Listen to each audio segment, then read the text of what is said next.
தமிழகத்தில் கத்திரி வெயிலின் தாக்கம் நாளுக்கு நாள் அதிகரிப்பு. 12 இடங்களில் சதம் அடித்தது வெயில். அதிகபட்சமாக ஈரோட்டில் 106 டிகிரி ஃபாரன்ஹீட் அளவுக்கு வெயில் வாட்டி வதைத்ததால் மக்கள் அவதி. சென்னை மீனம்பாக்கத்தில் 106 டிகிரி ஃபாரன்ஹீட் வெப்பம் பதிவு.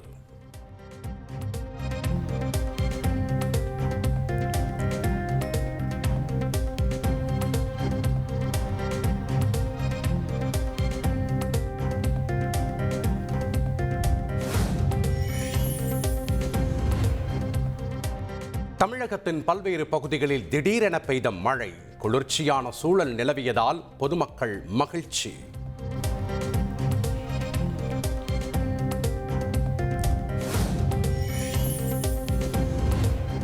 பொள்ளாச்சி பாலியல் வழக்கில் பாதிக்கப்பட்ட பெண்களுக்கு கூடுதலாக 25 லட்சம் ரூபாய் நிவாரணம் வழங்க முதலமைச்சர் ஸ்டாலின் உத்தரவு. நியாயத்திற்காக துணிச்சலுடன் போராடிய பெண்களின் தைரியம் பாராட்டுக்குரியது என்றும் கருத்து.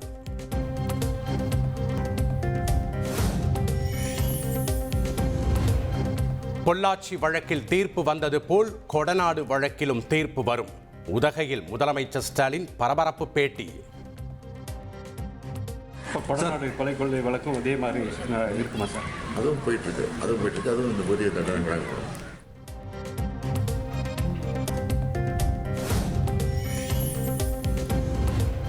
பொள்ளாச்சி வழக்கை சிபிஐக்கு மாற்றியது அதிமுக அரசு என்றும், சிபிஐ விசாரித்த பின் தீர்ப்பு வழங்கியது நீதிமன்றம் என்றும் இபிஎஸ் அறிக்கை. திமுக அரசுக்கோ முதலமைச்சருக்கோ இதில் என்ன பங்கு இருக்கிறது என்றும் கேள்வி.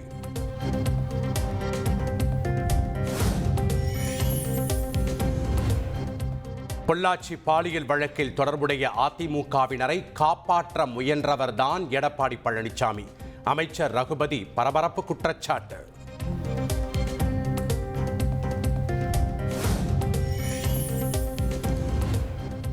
பொள்ளாச்சி பாலியல் வழக்கில் சாகும் வரை ஆயுள் தண்டனை விதிக்கப்பட்ட 9 பேரும் சேலம் மத்திய சிறையில் அடைப்பு. தண்டனை கைதிகளுக்கு வழங்கும் வெள்ளை ஆடைகளை அணிந்து கொண்டு சிறைக்கு சென்றனர்.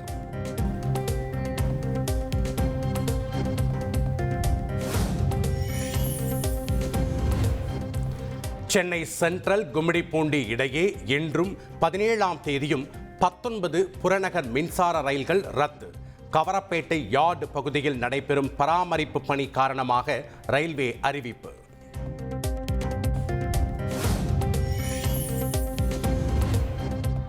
முகூர்த்தம் மற்றும் வார இறுதி நாட்களை முன்னிட்டு அரசு போக்குவரத்து கழகம் சார்பில் சிறப்பு பேருந்துகள் இயக்கம். நாளை மற்றும் 18ஆம் தேதிகளில் சென்னை கிளாம்பாக்கத்தில் இருந்து பல்வேறு பகுதிகளுக்கு சிறப்பு பேருந்துகள் இயக்கப்படுவதாக அறிவிப்பு.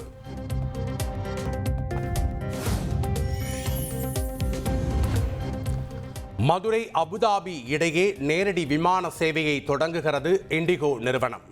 ஜூன் 13ஆம் தேதி முதல் விமான சேவை வழங்கப்படும் என அறிவிப்பு.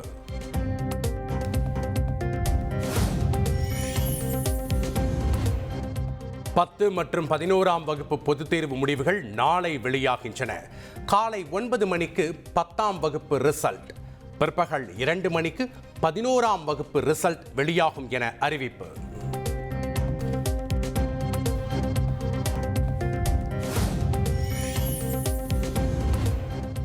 மதுரை தல்லாக்குளத்தில் ராமநாதபுரம் மன்னர் சேதுபதி மண்டபத்தில் கள்ளழகருக்கு சிறப்பு திருமஞ்சனம்.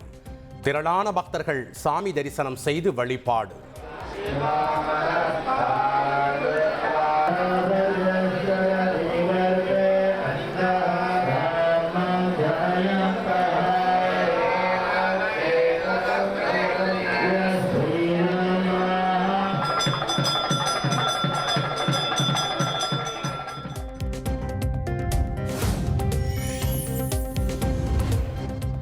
மதுரை தல்லாக்குளம் கருப்பண்ணசாமி கோவில் முன்பு பூ பல்லக்கில் எழுந்தருளிய கள்ளழகர்.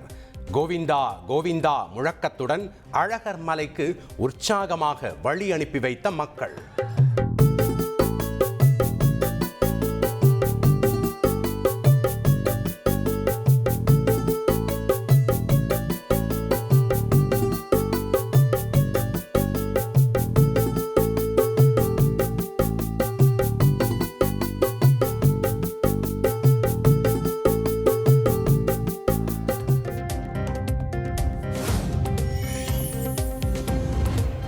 சாமி கும்பிடுவதற்கு அனைவருக்கும் உரிமை உண்டு என மெட்ராஸ் உயர்நீதிமன்ற மதுரை அமர்வு நீதிபதிகள் காட்டம்.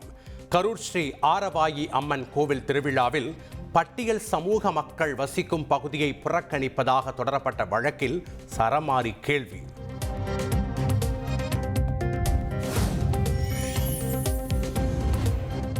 கோவையில் போலீசாரிடமிருந்து தப்பிச் செல்ல முயன்ற நபரை சுட்டுப் பிடித்த போலீசார். நாட்டு துப்பாக்கி வைத்திருந்தது தொடர்பாக விசாரிக்க சென்ற போது தாக்க முயன்றதால் தற்காப்புக்காக சுட்டதாக தகவல்.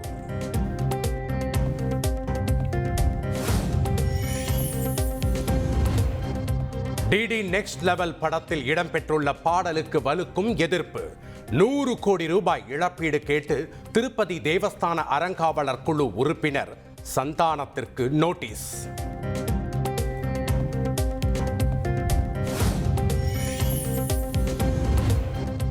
ஆபரேஷன் சிந்தூர் நடவடிக்கையில் முக்கிய பங்காற்றிய இந்தியாவின் வான் பாதுகாப்பு அமைப்பான ஆகாஷ் தீர் பாகிஸ்தானின் வான் சாகசங்களுக்கு நரகமாக விளங்கியதாக பாரத் எலக்ட்ரானிக்ஸ் நிறுவனம் பெருமிதம்.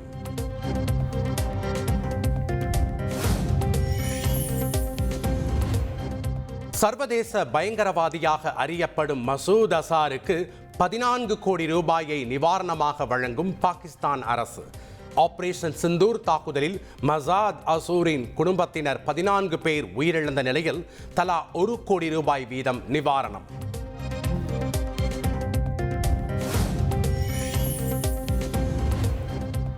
துருக்கி தலைநகர் அங்காராவில் ரஷ்யா யுக்ரைன் இடையே போர் நிறுத்தம் தொடர்பாக இன்று பேச்சுவார்த்தை. யுக்ரைன் அதிபர் ஜெலன்ஸ்கி மற்றும் இரு நாட்டு அதிகாரிகள் பங்கேற்க உள்ளதாக தகவல்.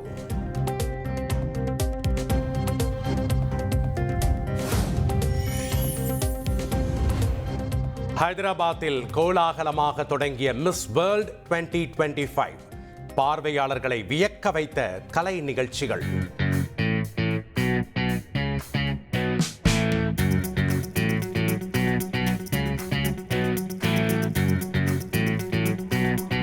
தொடக்க விழா நிகழ்ச்சியில் தங்களை அறிமுகம் செய்து கொண்ட உலக அழகி போட்டியாளர்கள்.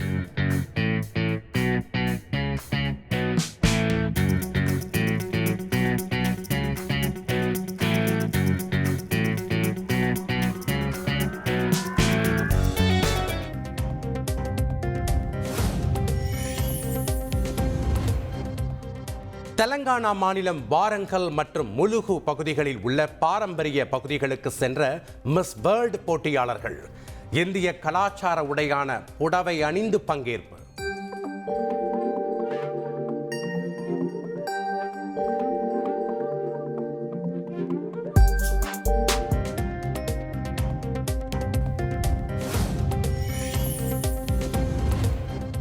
சென்னையில் ஆபரண தங்கம் விலை சவரனுக்கு 400 ரூபாய் குறைந்தது. ஒரு சவரன் 70,440 ரூபாய்க்கும் கிராம் 8,805 ரூபாய்க்கும் விற்பனை.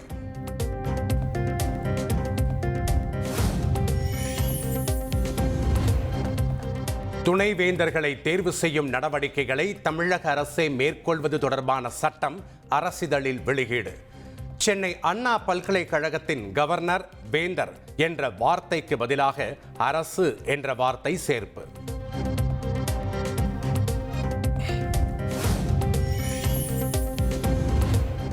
தமிழக பல்கலைக்கழகங்களில் துணைவேந்தர்களை அரசே நியமிப்பதற்கான சட்டத்தை எதிர்த்து தொடரப்பட்ட வழக்கு. மத்திய மாநில அரசுகள் பதிலளிக்க உத்தரவு.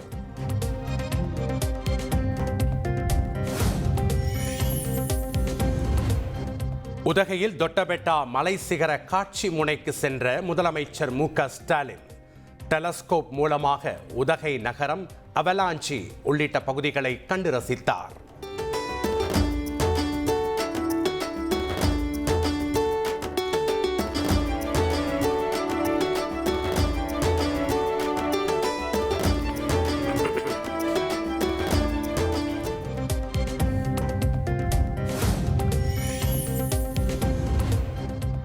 உதகை தாவரவியல் பூங்காவில் 127வது மலர் கண்காட்சியை இன்று தொடங்கி வைக்கிறார் முதலமைச்சர் ஸ்டாலின். வண்ண விளக்குகளால் ஜொலித்த தாவரவியல் பூங்கா.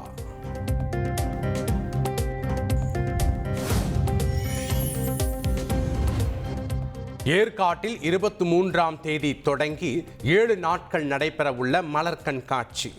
அண்ணா பூங்காவில் 2500 தொட்டிகளில் தயார் நிலையில் வைக்கப்பட்டுள்ள மலர் செடிகள்.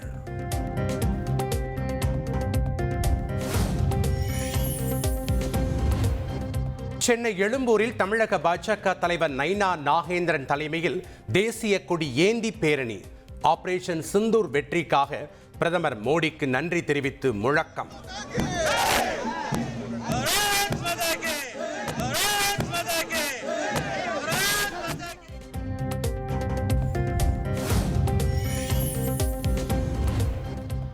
வக்பு திருத்த சட்டத்திற்கு எதிராக தமிழக அரசு நிறைவேற்றிய தீர்மானத்தின் நிலை என்ன? வக்பு சட்ட திருத்தத்திற்கு எதிராக தனியொரு சட்ட போராட்டத்தை திமுக அரசு ஏன் தொடரவில்லை என்றும் தாவேகா தலைவர் விஜய் கேள்வி.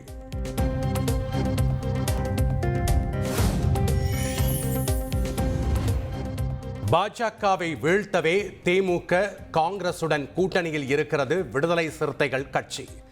சேலம் மண்டல நிர்வாகிகள் கூட்டத்தில் திருமாவளவன் விளக்கம்.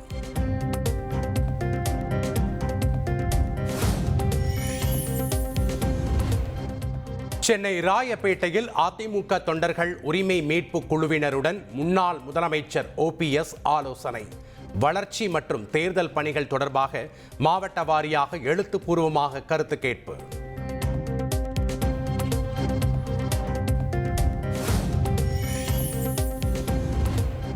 தமிழக வெற்றிக் கழகத்துடன் இதுவரை கூட்டணி பேச்சுவார்த்தை நடத்தவில்லை.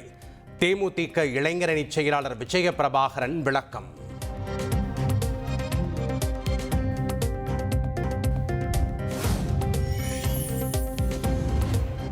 பனையூர் தாவேகா அலுவலகத்தில் பயனாளிக்கு வழங்கிய ஆட்டோவில் தனது படத்தை கிழித்த ஆனந்த். விஜய் படம் மட்டும் இருந்தால் போதும் என அறிவுறுத்தல்.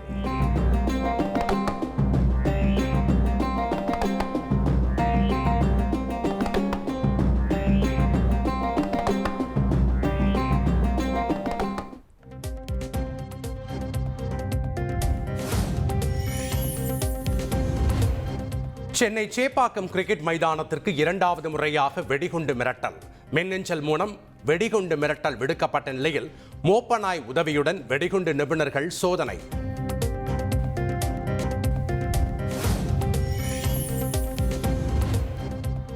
அரக்கோணத்தில் தொடர் மின்வெட்டை கண்டித்து நள்ளிரவில் பொதுமக்கள் சாலை மறியல். மின்வாரிய அலுவலகத்தை முற்றுகையிட்டதால் பரபரப்பு.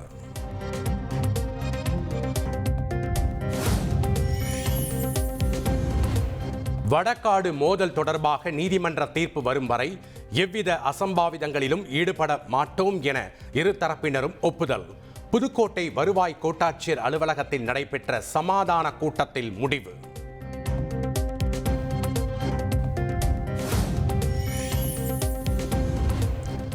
புதுக்கோட்டை மாவட்டம் வடகாடு கோயில் விவகாரம் தொடர்பாக மாவட்ட ஆட்சியர் நேரில் ஆஜராக உத்தரவு. மத்திய மண்டல IG புதுக்கோட்டை காவல் கண்காணிப்பாளரும் நேரில் ஆஜராகி விளக்கம் அளிக்க மெட்ராஸ் உயர்நீதிமன்ற மதுரை அமர்வு ஆணை.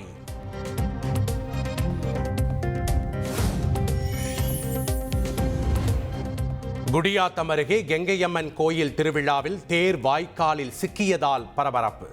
JCB உதவியுடன் தேர் மீட்கப்பட்டு மீண்டும் தொடங்கப்பட்ட தேரோட்டம்.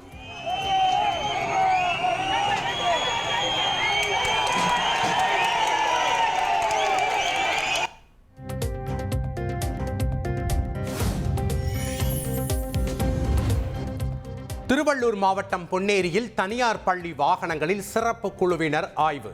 விதிகளை பின்பற்றாத 18 தனியார் பள்ளி வாகனங்களின் தகுதிச் சான்று ரத்து.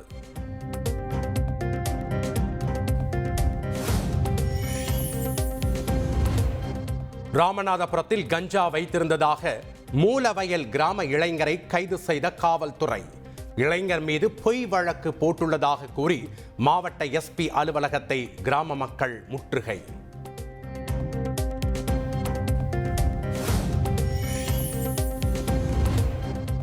திருப்பூர் அருகே தொல்லியல் இடத்தில் துணை மின் நிலையம் அமைக்க கடும் எதிர்ப்பு. காத்திருப்பு போராட்டத்தை காலவரையற்ற உண்ணாவிரத போராட்டமாக மாற்றிய தொல்லியல் பாதுகாப்பு இயக்கத்தினர்.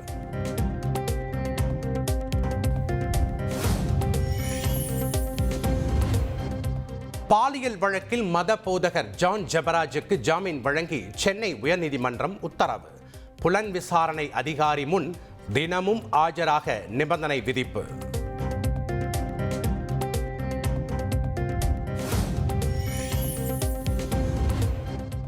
ஆகமம் அல்லாத கோயில்களில் அர்ச்சகர்களை நியமிக்க தமிழ்நாடு அரசுக்கு உச்சநீதிமன்றம் உத்தரவு. ஆகம கோயில்கள் ஆகமம் அல்லாத கோயில்களை கண்டறிய உயர்நீதிமன்றம் நியமித்த குழுவுக்கு 3 மாதம் அவகாசம் அளிப்பு.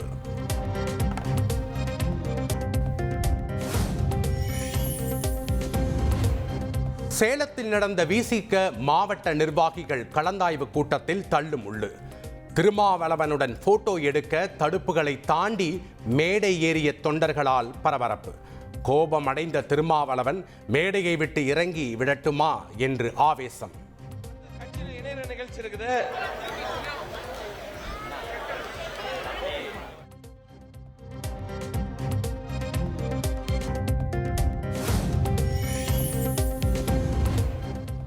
ஆயிரம் கோடி ரூபாய் டாஸ்மாக் முறைகேடு தொடர்பாக பதியப்பட்ட வழக்குகளை சிபிஐக்கு மாற்ற கோரி தொடரப்பட்ட வழக்கு.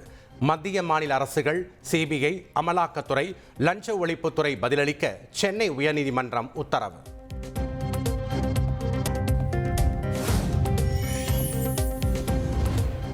சென்னை நீலாங்கரையில் உள்ள 9 கோடி ரூபாய் சொத்தை அபகரிக்க சிலர் முயற்சிப்பதாக நடிகை கௌதமி பரபரப்பு புகார்.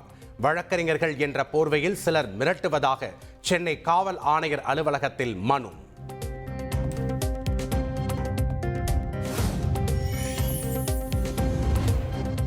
நெல்லை மாவட்டம் அம்பை வட்டாட்சியர் அலுவலகத்தில் 4 நாட்கள் நடைபெறும் ஜமாபந்தி கூட்டம். கழிவறையில் தண்ணீர் இல்லை, குடிநீர் வசதி செய்து தரவில்லை என பொதுமக்கள் புகார் மனு.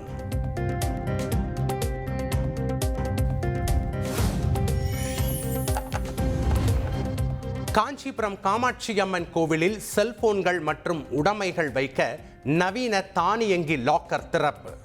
கோவிலுக்குள் செல்போன்கள் கொண்டு செல்ல முற்றிலும் தடை.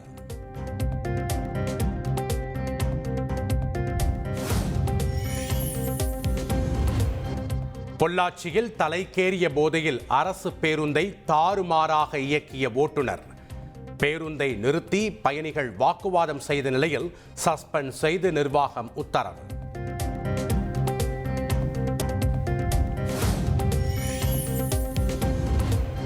சேலம் மாவட்டம் சங்ககிரி அருகே ஓடும் பேருந்தில் இருந்து தவறி விழுந்து 9 மாத குழந்தை உயிரிழந்த விவகாரம். அரசு பேருந்தின் ஓட்டுநர் மற்றும் நடத்துனர் சஸ்பெண்ட்.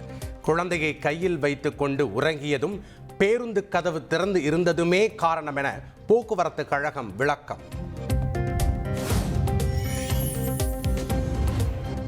கொடைக்கானலில் காட்டெருமைக்கு கத்தரிக்காய் கொடுத்த 2 பேருக்கு தலா 5000 ரூபாய் அபராதம் விதிப்பு. வன விலங்குகளுக்கு உணவு வழங்க வேண்டாம் என வனத்துறை அறிவுறுத்தல்.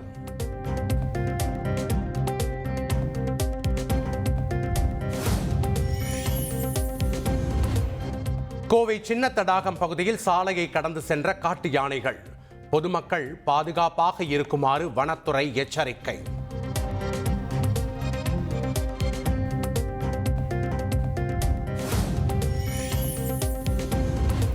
சபரிமலை ஐயப்பன் கோவிலில் வைகாசி மாத பூஜைக்காக நடை திறப்பு. வரும் 19ஆம் தேதி வரை பக்தர்கள் சாமி தரிசனம் செய்ய ஏற்பாடு.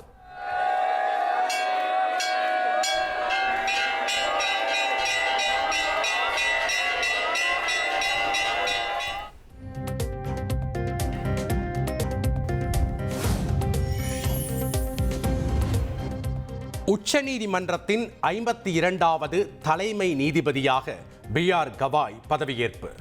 புத்த மதத்தை பின்பற்றும் பி.ஆர். கவாய் பட்டியலின பிரிவைச் சேர்ந்த 2வது உச்சநீதிமன்ற தலைமை நீதிபதி என்ற பெருமையை பெற்றார்.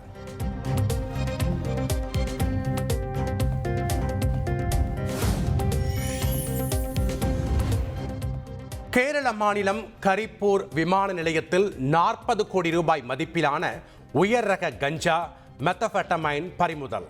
தாய்லாந்தில் இருந்து போதைப் பொருள் கடத்தி வந்த 3 பெண்களை கைது செய்து சுங்கத்துறை அதிகாரிகள் விசாரணை.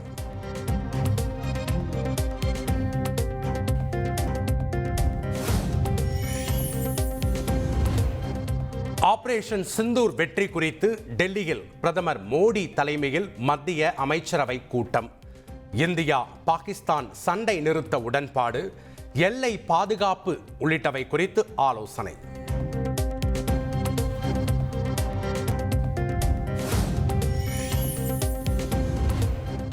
ஜம்மு காஷ்மீரில் பாகிஸ்தான் தாக்குதலால் பாதிக்கப்பட்ட அனைத்து பகுதிகளிலும் பதுங்கு குழிகள் ஏற்படுத்தப்படும்.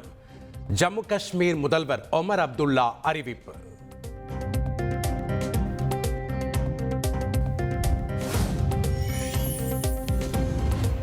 ஜம்மு காஷ்மீரில் 11 இடங்களில் பாதுகாப்பு படை, மாநில புலனாய்வு அமைப்பு, காவல்துறை இணைந்து தீவிர சோதனை. 150 சந்தேக நபர்கள் கண்காணிப்பில் வைக்கப்பட்டுள்ளதாக தகவல்.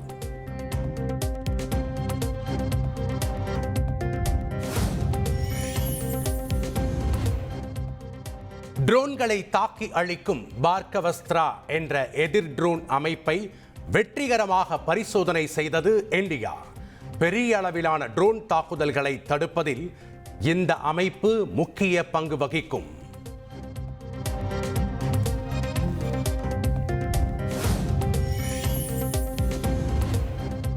சத்தீஸ்கர், தெலங்கானா எல்லைப் பகுதிகளில் கடந்த 21 நாட்களில் 31 நக்சலைட்டுகள் சுட்டுக் கொலை. 400க்கும் மேற்பட்ட IED குண்டுகள் மற்றும் 40 ஆயுதங்கள் மீட்கப்பட்டுள்ளதாக அறிவிப்பு.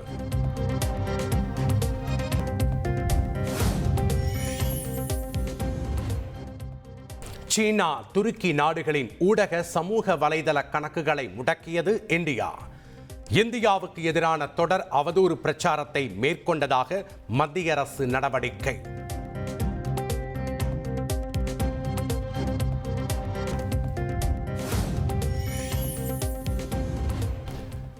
தமிழ் திரைப்பட தயாரிப்பாளர்கள் சங்கத்திற்கு இனி ஒத்துழைப்பு வழங்கப் போவது இல்லை. பெப்சி அமைப்பும் அகில இந்திய திரைப்பட ஊழியர்கள் கூட்டமைப்பில் உள்ள அனைத்து அமைப்புகளும் முடிவு.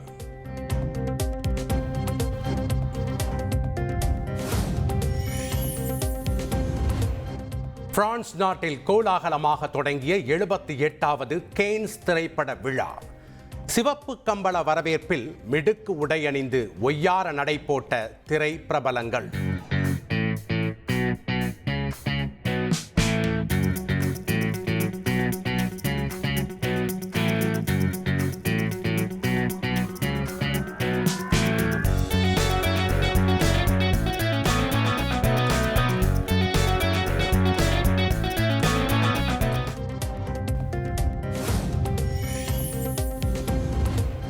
IPL தொடர் மீண்டும் தொடங்கும் நிலையில் நாடு திரும்பிய வீரர்களுக்கு பதிலாக புதிய வீரர்களை சேர்க்க அனுமதி. புதிதாக சேர்க்கப்படும் வீரர்களை 2026ஆம் ஆண்டு சீசனில் தக்க வைக்க முடியாது என தகவல்.